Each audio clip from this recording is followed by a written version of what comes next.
Okay, so you might be saying, finally, the Republicans have passed the SAVE Act, at least in the House. Of course, that now has to go to the Senate, but here's the thing. Can we pass it? Sure, we've got Republican support, but we also have the filibuster.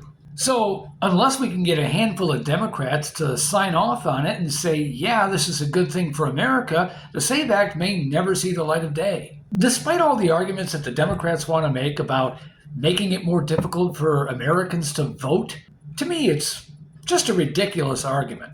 I mean, think about how many things we need an ID for. Hell, when I lived in Wisconsin, they were carting 80-year-old grandmas with walkers just to buy a case of beer. ID is required to drive a car. It's required to get Social Security benefits. It's even required in most states to get welfare benefits. It's always the argument of somebody being disenfranchised.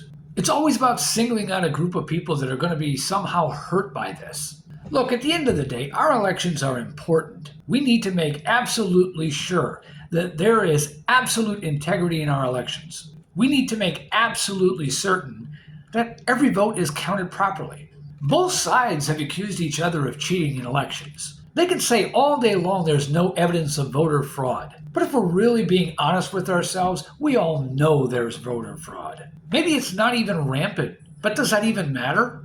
One bad vote cast for America is bad for America.